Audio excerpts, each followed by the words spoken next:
सभी सनातन प्रेमी बंधुओं को नमस्ते। ओम। जय सनातन, जय आर्यावर्त।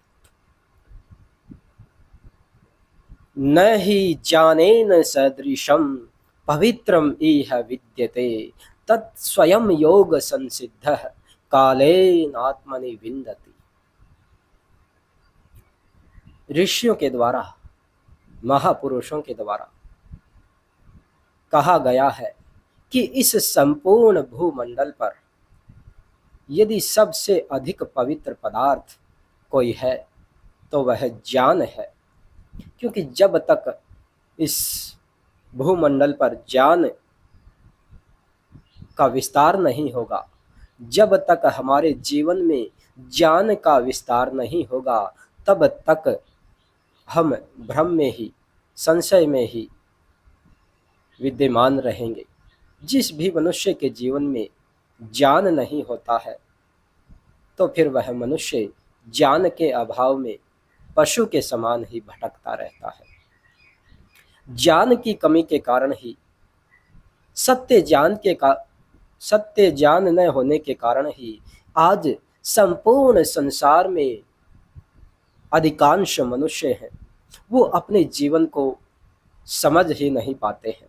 इतना महान जीवन उस परम पिता परमात्मा ने हमको प्रदान किया है, परंतु ज्ञान के अभाव में हम इस जीवन को समझ ही नहीं पाते हैं। इस जीवन में जो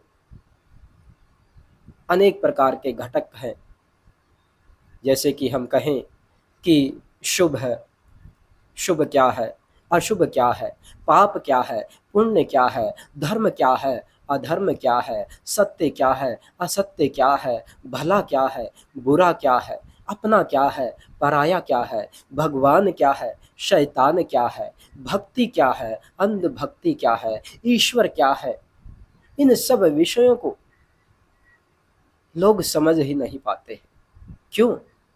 क्योंकि ज्ञान का अभाव है। जब तक मनुष्य को सही ज्ञान नहीं मिलेगा, तब तक वह संसार को भी नहीं समझ पाएगा और स्वयं को भी नहीं समझ पाएगा। इसीलिए ऋषियों ने, महापुरुषों ने ज्ञान को सबसे पवित्र वस्तु कहा है कि जिसके हृदय में ज्ञान प्रकट हो जाता है तो वो ज्ञान है, वो हमारे हृदय को, हमारी बुद्धि को, हमारे मस्तिष्क को पवित्र और परिमार्जित कर देता है।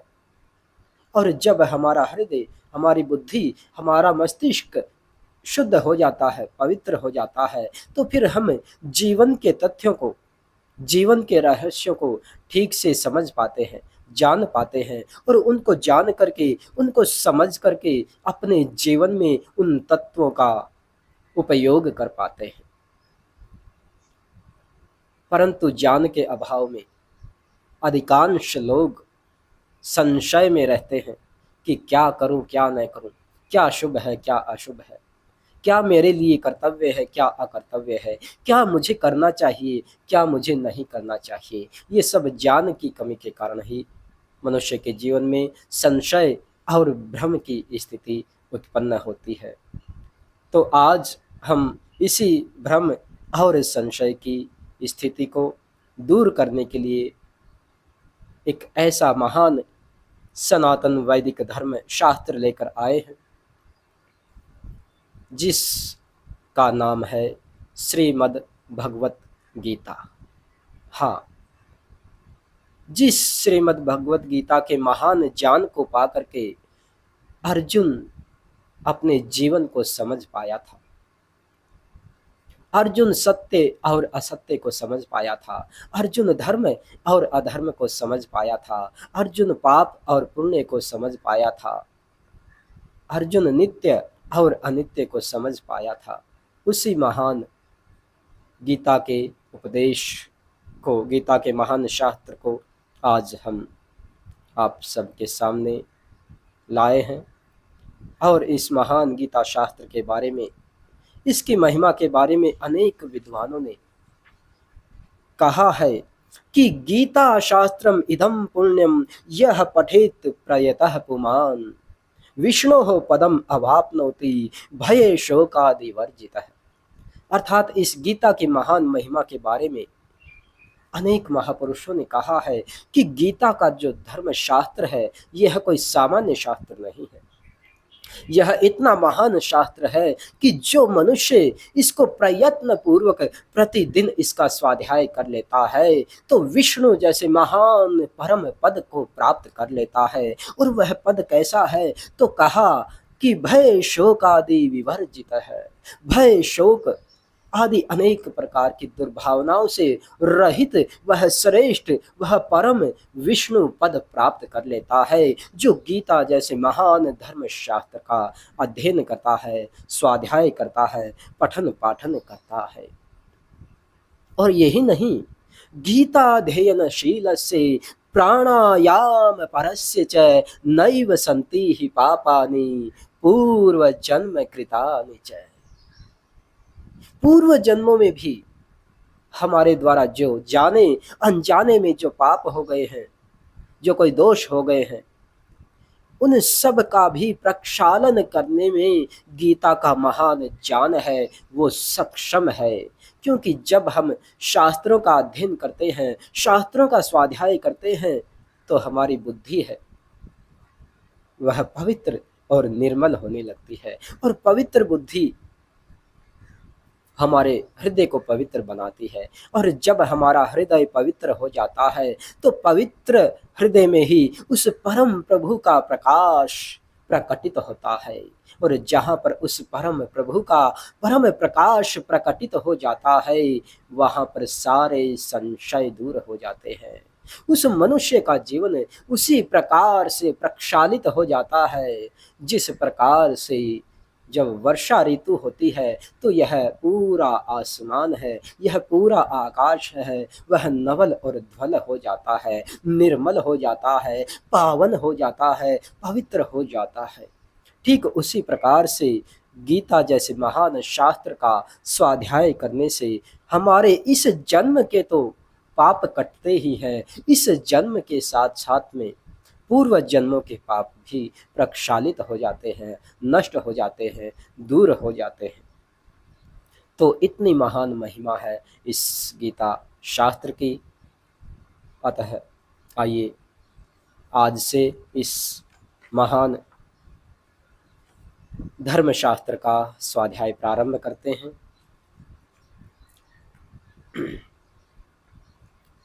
प्रथम गीता का प्रथम अध्याय अर्जुन विषाद योग के नाम से जाना जाता है, क्योंकि युद्ध क्षेत्र में जाने के बाद अर्जुन के मन में गहरा विषाद उत्पन्न हो जाता है कि मुझे अपनों की ही हत्या करनी पड़ेगी। ये तो बहुत बड़ा पाप है, ये तो बहुत बड़ा अन्याय है, ये तो बहुत बड़ा अधर्म है। ऐसा अधर्म मैं भला कैसे कर सकता हूँ? तो इस प्रकार से अर्जुन के मन में संशय उत्पन्न हो जाता है, विषाद युक्त हो जाता है अर्जुन का मन। तो उसी विषाद को दूर करने के लिए भगवान श्री कृष्ण ने युद्ध के क्षेत्र में ही अर्जुन को गीता का महान उपदेश प्रदान किया। आइए हमारे जीवन में भी किसी भी प्रकार का कोई संशय है, उसको दूर करने के लिए हम भी इस महान धर्म शास्त्र का स्वाध्याय प्रारंभ करते हैं। और इस महान धर्म शास्त्र का स्वाध्याय प्रारंभ करने से पहले आइए परमात्मा की स्तुति कर लेते हैं।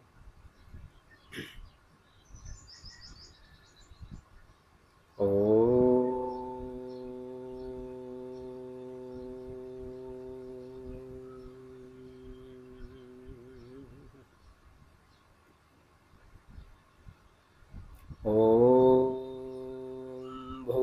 भूर्भुवः स्वः तत्सवितुर्वरेण्यं भर्गो देवस्य धीमहि धियो यो नः प्रचोदयात्।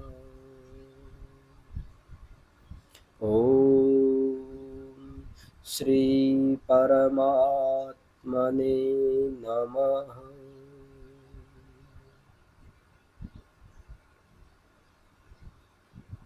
उस परम पिता परमात्मा का सुमिरन करते हुए आइए इस महान धर्म शास्त्र का स्वाध्याय प्रारंभ करते हैं।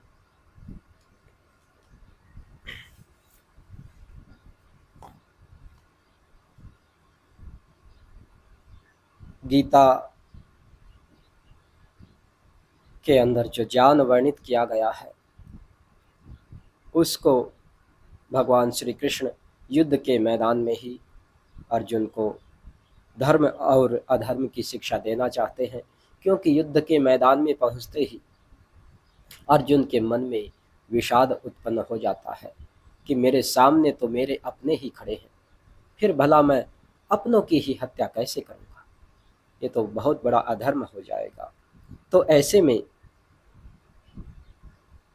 दोनों सेनाओं के मध्य शंखनाद हो जाता है युद्ध के लिए, और अर्जुन श्री कृष्ण से कहता है कि मेरे रथ को दोनों सेनाओं के मध्य में ले जाकर स्थापित कर दीजिए, जिससे कि मैं देख सकूं कि मेरे सामने कौन कौन मनुष्य उपस्थित है जो अधर्म के साथ खड़ा है, किस किस की मुझे हत्या करनी है। तो इस प्रकार से शंखनाद होने के पश्चात अर्जुन को सेना के मध्य में ले जाया जाता है, और वहाँ देख करके अर्जुन की जो स्थिति होती है उसका वर्णन गीता में प्रथम अध्याय में किया है। इसी के कारण जब अर्जुन विषाद से युक्त हो जाता है तो इसी के कारण पहले अध्याय का नाम अर्जुन विषाद योग रखा गया है। चूंकि पांडवों के सामने कौरवों की सेना थी और कौरवों के सेनापति राजा, कौरवों के जो है मुखिया, उनके राजाधिराज थे वो धृतराष्ट्र थे, और धृतराष्ट्र हैं वो नेत्रांध थे, अपने नेत्रों से अपनी आंखों से अंधे थे। चूंकि दोनों सेनाओं के मध्य युद्ध हो रहा था तो युद्ध के बारे में जानना तो अति आवश्यक था। तो इस बात का पता वेद व्यास जी को चला कि धृतराष्ट्र भी युद्ध के बारे में जानना चाहते हैं, देखना चाहते हैं, परंतु आंखों से अंधे हैं, कैसे देख पाएंगे। वेद व्यास जी ने धृतराष्ट्र से कहा कि हे राजन, आप इस युद्ध की घड़ी को, इस युद्ध की घटना को देखना तो चाहते हैं, परंतु आंखों से अंधे होने के कारण आप इसे देख नहीं पाओगे। इसलिए यदि आप कहें तो मैं आपको दिव्य दृष्टि प्रदान करता हूँ, जिससे कि आप इस धर्म और अधर्म के युद्ध को देख सकें, जान सकें और निर्णय कर सकें कि धर्म क्या है, अधर्म क्या है। इस प्रकार से फिर धृतराष्ट्र ने कहा कि हे ऋषिवर, ये जो मेरे सारथी हैं संजय हैं, ये युवा हैं, ये अच्छी तरह से इस परिदृश्य को देख पाएंगे, समझ पाएंगे, इसलिए आप कृपया करके इनको दिव्य दृष्टि प्रदान कर दीजिए, जिससे कि ये मेरे को सारा वृतांत बतलाते रहें और मैं इस संग्राम की प्रत्येक घटना को जान सकूं, समझ सकूं। इस प्रकार से महर्षि वेदव्यास जी संजय को दिव्य दृष्टि प्रदान करते हैं और वहाँ से प्रस्थान कर लेते हैं। और उधर दोनों सेनाएं आमने सामने खड़ी हो जाती हैं।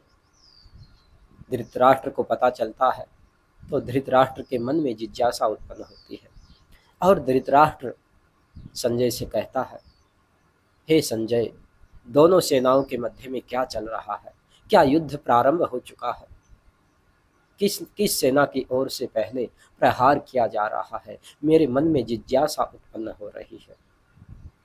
तो इस गीता धर्म शास्त्र में सबसे पहला जो श्लोक है वो राजा धृतराष्ट्र के मुख से ही उच्चारित किया गया है।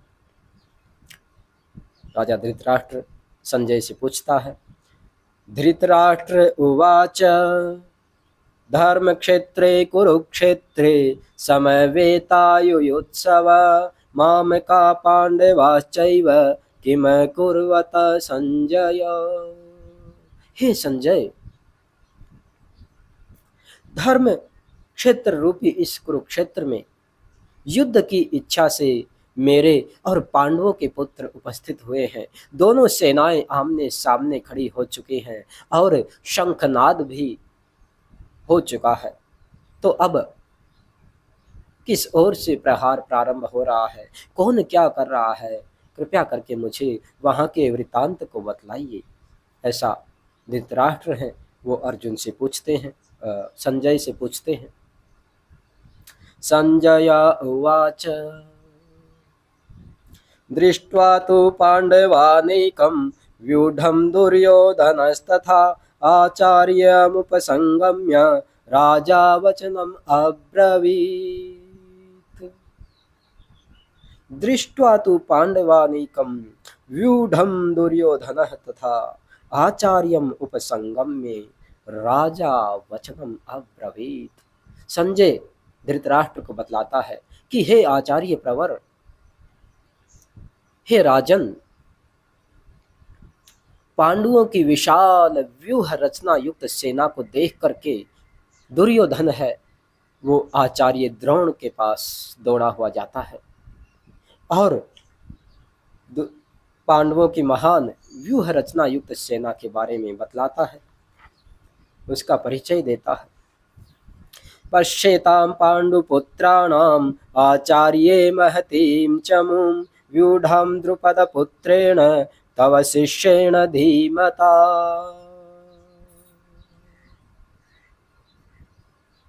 और बतलाते हैं कि पश्येताम पांडुपुत्राणाम आचार्य महतीम चमुम, अर्थात दुर्योधन अपने आचार्य द्रोण से कहते हैं कि हे आचार्य श्री, देखिए तो, सामने तो देखिए किस प्रकार से पांडवों की ये महान सेना व्यूह रचना से युक्त होकर हमारे ऊपर आक्रमण करने के लिए तैयार हो चुकी है।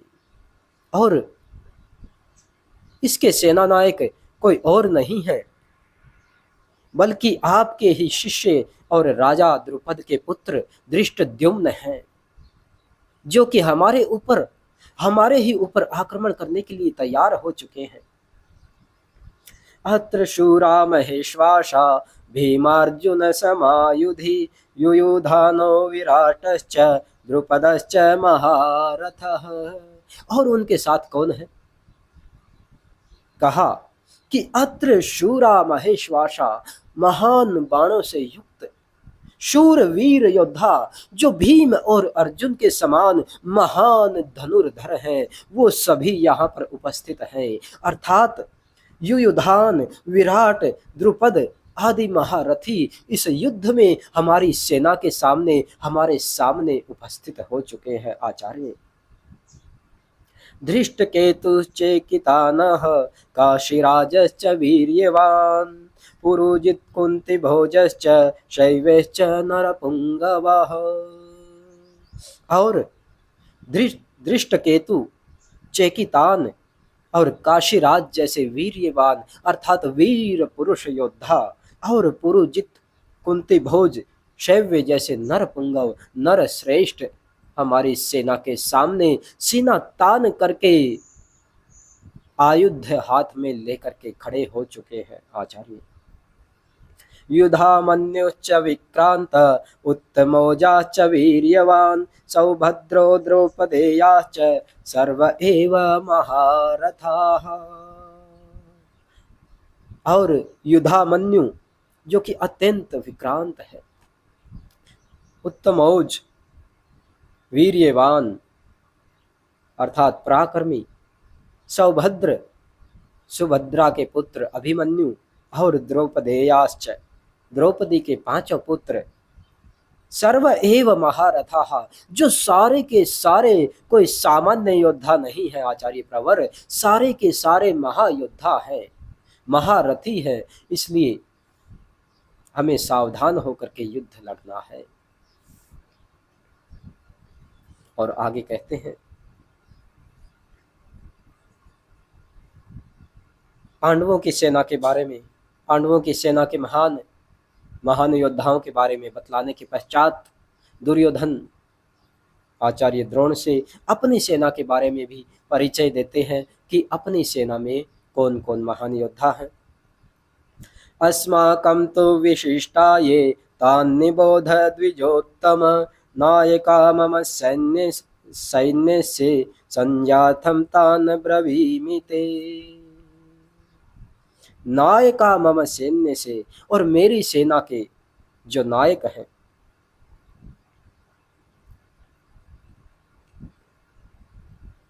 जो विशिष्ट योद्धा हैं, हे द्विजोत्तम अर्थात हे आचार्य प्रवर, उनके बारे में भी मैं आपको परिचय दे देता हूँ, बतला देता हूँ।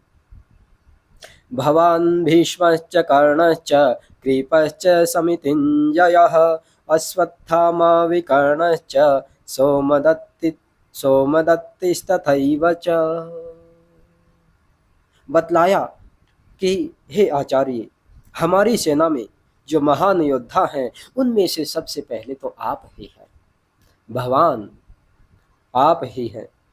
उसके पश्चात भीष्म पितामह हैं, कर्ण हैं, कृपाचार्य हैं जो युद्ध में सदा विजय रहने वाले हैं, समितिंजय हैं, और अश्वत्थामा जो महान योद्धा हैं, विकर्ण हैं, और सोमदत्ती अर्थात सोमदत्त के पुत्र भूरिश्रवा भी हमारी सेना में महान योद्धा के रूप में उपस्थित हैं।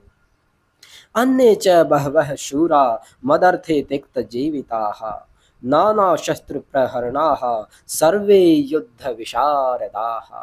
और भी अनेक योद्धा मेरी सेना में मेरे लिए अपने प्राणों की बाजी लगाने वाले शूरवीर और नाना प्रकार के शास्त्रों के ज्ञान से सुसज्जित युद्ध के विशारद योद्धा मेरी सेना में उपस्थित हैं।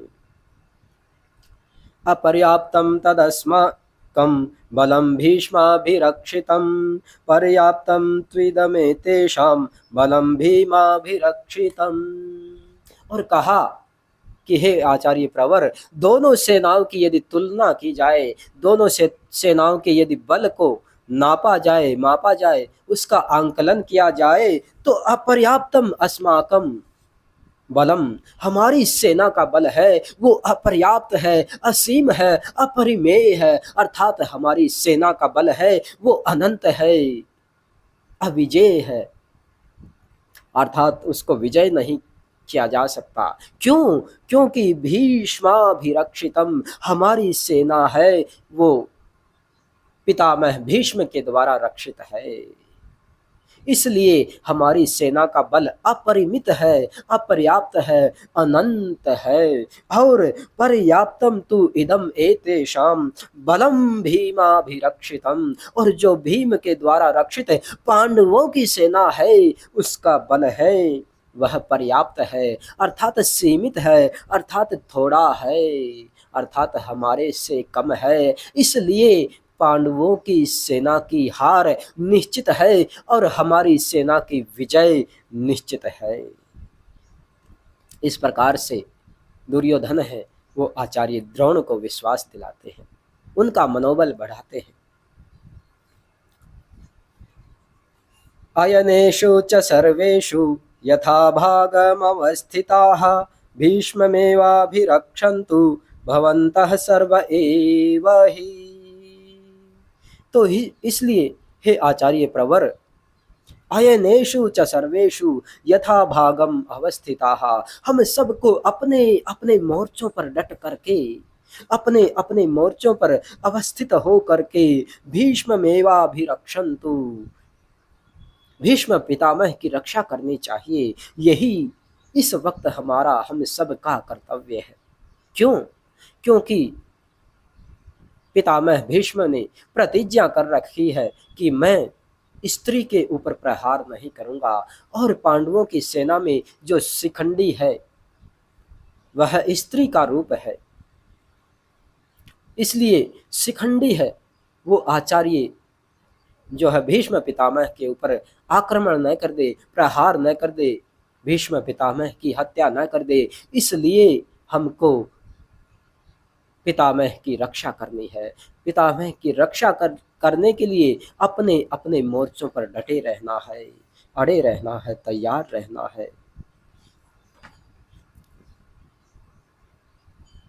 इस प्रकार से दुर्योधन आचार्य द्रोण को सूचना देता है।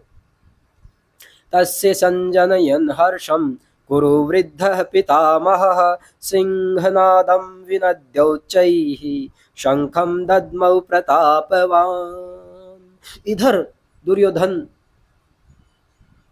आचार्य द्रोण को सूचना देता है, अपनी सेना की महानता के बारे में बतलाता है कि उधर से भीष्म पितामह हैं, वो शंखनाद कर देते हैं, युद्ध के लिए तैयार हो जाते हैं, युद्ध के लिए गर्जना कर देते हैं। सिंहनादम विनद्य उच्चैहि शंखम दद्मौ प्रतापवान, उच्च ध्वनि में गर्जना करते हुए शंखनाद कर देते हैं, अर्थात युद्ध की घोषणा कर देते हैं।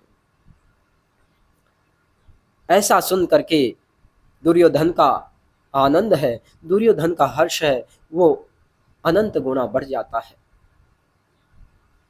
अत्यंत बढ़ जाता है। ततः शंखाश्च भैर्यश्च पणवानक गोमुखाः सहसैवाभ्यहन्यन्त सशब्दस्तुमलो भवा। और इस प्रकार से भीष्म पितामह के शंखनाद करते ही अन्य जो महान योद्धा हैं, अन्य जो महान महारथी हैं, वो भी अपनी अपनी ओर से कोई शंखनाद करता है, कोई भेरी बजाता है, कोई पणक बजाता है, कोई आनक बजाता है, कोई गोमुख बजाता है, और इस प्रकार से पूरा आकाश है वो शंख ध्वनि से और वाद्य यंत्रों की ध्वनि से गुंजायमान हो जाता है। आकाश में घनघोर गर्जना होती है, क्योंकि सेनाओं की ओर से शंखनाद प्रारंभ हो जाता है। ततः श्वेतैर्हयैर्युक्ते महति स्यन्दने स्थितौ माधवः पाण्डवश्चैव दिव्यौ शंखौ प्रदद्मतुः।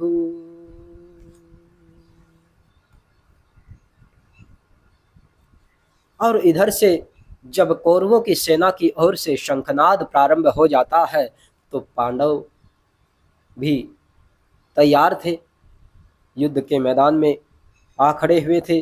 पांडवों की ओर से भी ततः श्वेतैर्हयैर्युक्ते महति स्यन्दने स्थितौ माधवः पांडवश्चैव दिव्यौ शंखौ प्रदद्मुः। कौरवों की ओर से शंखनाद होते ही श्वेत घोड़ों से युक्त रथ में विराजमान माधव श्री कृष्ण ने भी और अर्जुन ने भी, दोनों गुरु शिष्यों ने भी शंखनाद प्रारंभ कर दिया। दोनों ने अपना महान शंख बजाया। पांचजन्यम हृषिकेशो देवदत्तं धनंजयः पौंड्रम दद्मौ महाशंखं भीमकर्माविकोदरः। और भगवान श्री कृष्ण ने शंख बजाया। उस शंख का क्या नाम था? तो कहा कि पांचजन्यम ऋषिकेशो, ऋषिकेश ने, भगवान श्री कृष्ण ने पांचजन्य नाम का महान दिव्य शंख बजाया। दिव्य शंख से शंख ध्वनि प्रदर्शित की। और देवदत्तम धनंजय, धनंजय ने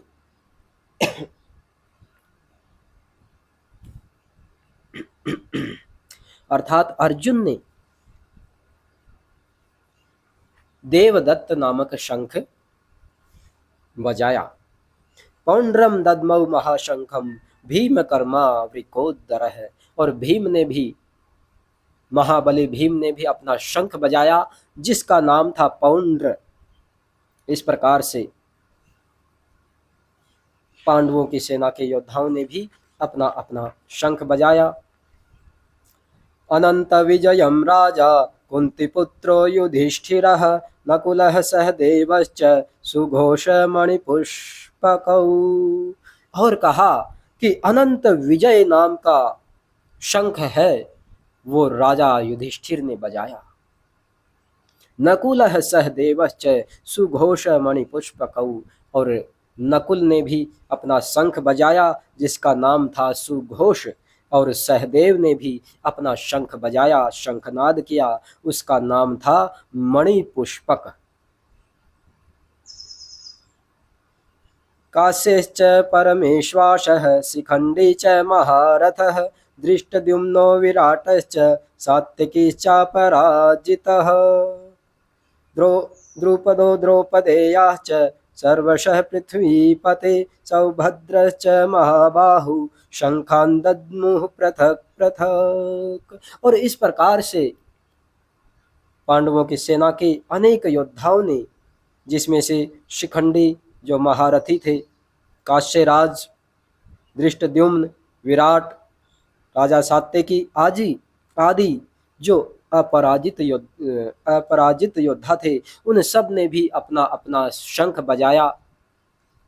द्रुपद, राजा द्रुपद ने भी, और द्रुपद पुत्र ने सर्वशः पृथ्वीपति, जो सभी पृथ्वीपति थे, सभी राजा थे, सौभद्र सुभद्रा पुत्र ने भी अपना शंख बजाया। इस प्रकार से सभी राजाओं ने, सभी महारथियों ने अपना अपना शंख बजाया। तो इनके शंखों का नाम नहीं दिया है, परंतु श्री कृष्ण, अर्जुन, युधिष्ठिर, नकुल, सहदेव, इन सभी के शंखों का यहाँ पर वर्णन किया है। तो इन सभी के शंखों का नाम भी हमें याद होना चाहिए, और किस प्रकार से उन्होंने युद्ध को प्रारंभ किया, इस विषय में हम कल के अंक में जानेंगे। तो आज के लिए यहीं पर समापन करते हैं। कल क्या परिदृश्य रहेगा, शंखनाद होने के पश्चात किस प्रकार से कौन सी सेना की ओर से पहले आक्रमण प्रारंभ होता है, इस विषय में जानेंगे। और किस प्रकार से दोनों सेनाओं के मध्य में उपस्थित होने के पश्चात अर्जुन है वो विषाद से युक्त हो जाता है, उस विषय में भी हम कल की कक्षा में जानेंगे। आज के लिए इतना ही। ओम शांति शांति शांति।